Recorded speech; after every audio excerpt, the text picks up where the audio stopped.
હા ગીતા, મારા પતિને મેં ઊંઘની દવા ભેળવીને દૂધ આપ્યું અને તને હું વિજય સાથે ભાગી જવાનું કહી રહી છું. અત્યાર સુધીમાં તને સમજાઈ ગયું હશે કે મારો નિર્ણય શું છે. પહેલી વાર તું માત્ર તારી જિંદગી વિશે વિચારી રહી છે. તે બહુ જ સરસ નિર્ણય લીધો છે.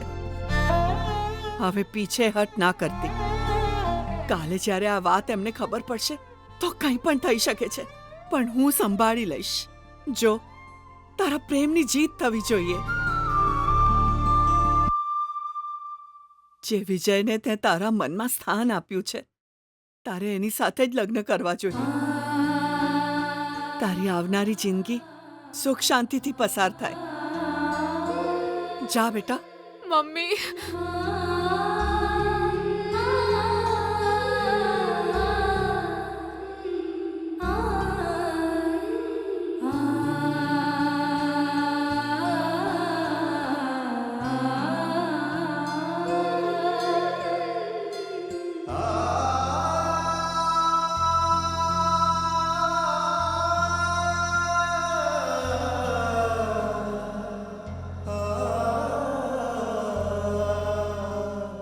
તારા જીવનમાં સુખની ક્ષણો હવે શરૂ થશે ગીતા.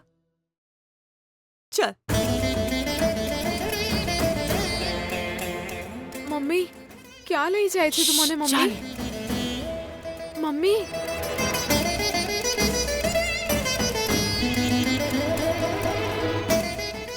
આમનો આશીર્વાદ લે.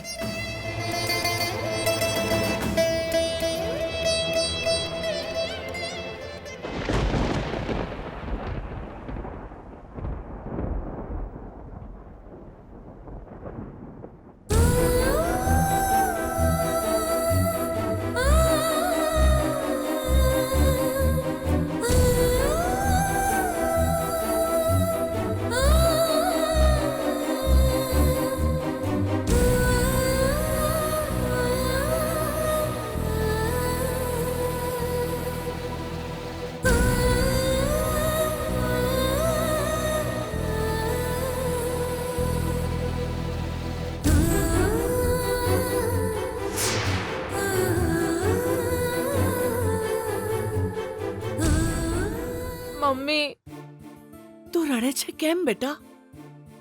જો તારી જિંદગીમાં સુખના દિવસો શરૂ થઈ ગયા એવું સમજ. હવે રડીશ નહીં.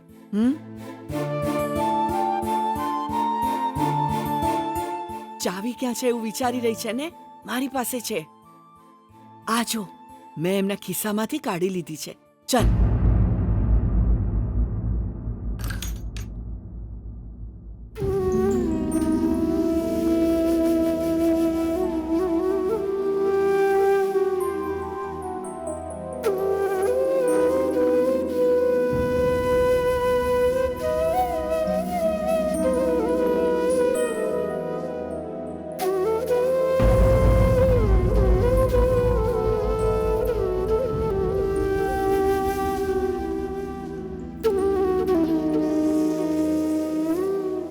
મમ્મી,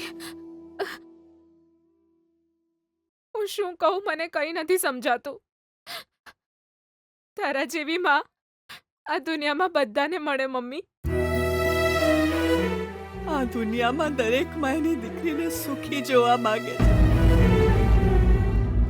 મારી સાથે વાત કરવામાં ટાઈમ વેસ્ટ નહીં કર. જો તારા પપ્પા ઉઠી જશે તો બધી મહેનત પર પાણી ફરી જશે. જલ્દી જા બેટા. મમ્મી,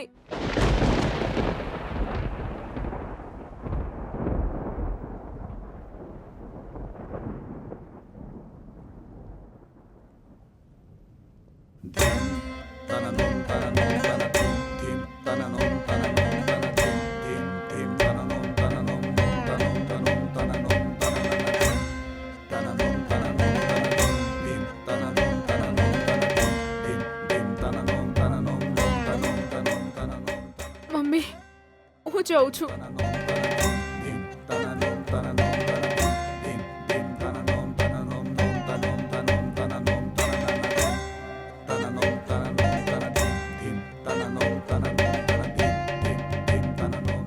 શું થયું? જા બેટા.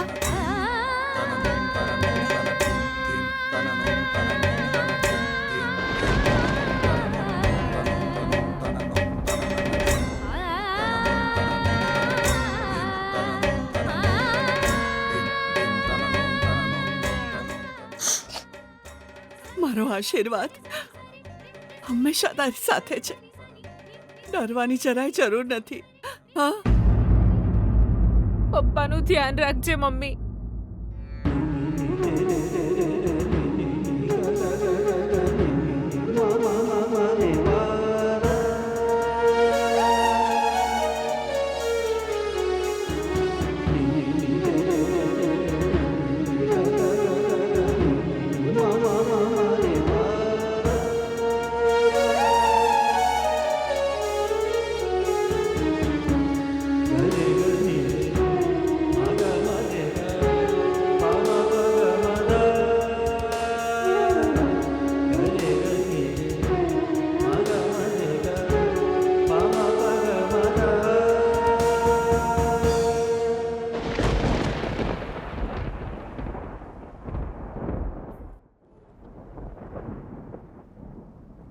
કેમ વિજય સમજતો નથી? ગીતાએ બિલકુલ સાચો નિર્ણય લીધો છે. એકવાર લગ્ન થઈ જશે તો પછી ઘરવાળાને ગમે તે રીતે મનાવી લઈશું. અંકલને એકવાર ગુસ્સો ચોક્કસ આવશે, પણ લગ્ન થઈ ગયા પછી એ કંઈ જ નહીં કરી શકે.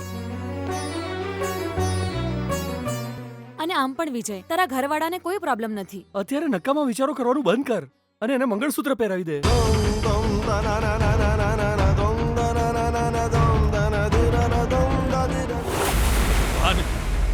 હે પ્રભુ, કેવી દીકરીને જન્મ આપ્યો તે સુશીલા? જન્મ આપવા વાળા બાપને જ ઊંઘની દવા આપીને ભાગી ગઈ પેલી મંત્રીના દીકરા સાથે. માટીમાં મળી ગઈ. મારી માન, મર્યાદા, ઇજ્જત માટીમાં મળી ગઈ. તારી દીકરી રોજ પેલા મંત્રીના દીકરાને મળવા જાય છે હું જાણતો હતો, પણ મેં જે તાળું માર્યું હતું એ તોડીને ક્યાંય નહીં જાય એવું માનતો હતો. મેં જે છોકરાને પસંદ કર્યો છે એની સાથે લગ્ન કરશે એવો મારો ભરોસો હતો, પણ એને તોડી નાખ્યો મારો વિશ્વાસ. મારી સાથે વિશ્વાસઘાત કર્યો છે એને સુશીલા.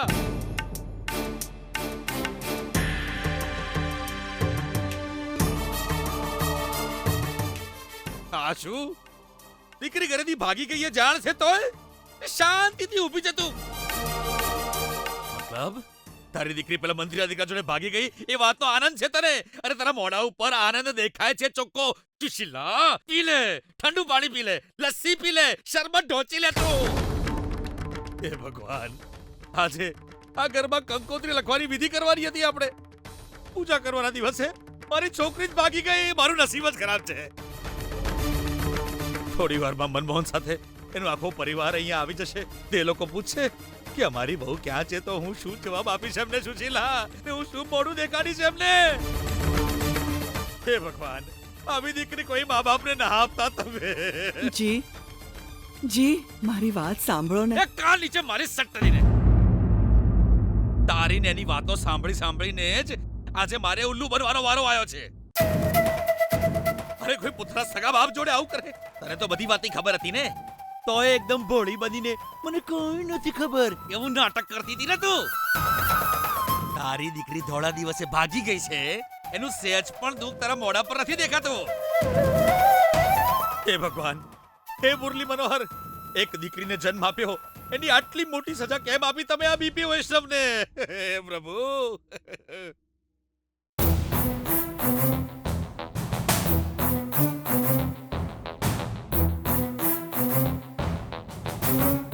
નહીં, હું તારી દીકરીને એવી રીતે નહીં છોડી દઉં છું શીલા. મને મૂર્ખ બનાવીને એ પેલા મંત્રીના દીકરા સાથે ભાગીને લગ્ન કરવા માંગે છે ને. આટલા દિવસથી પપ્પા તમે કેશવે છોકરા જોડે લગ્ન કરી છે એવું બોલતી હતી ને, અને હવે મને દગો આપીને પેલા સાથે ભાગીને લગ્ન કરવાની સજા તો મળશે એને. એ મારાથી નહીં બચી શકે સુશીલા. હું નહીં છોડું એને.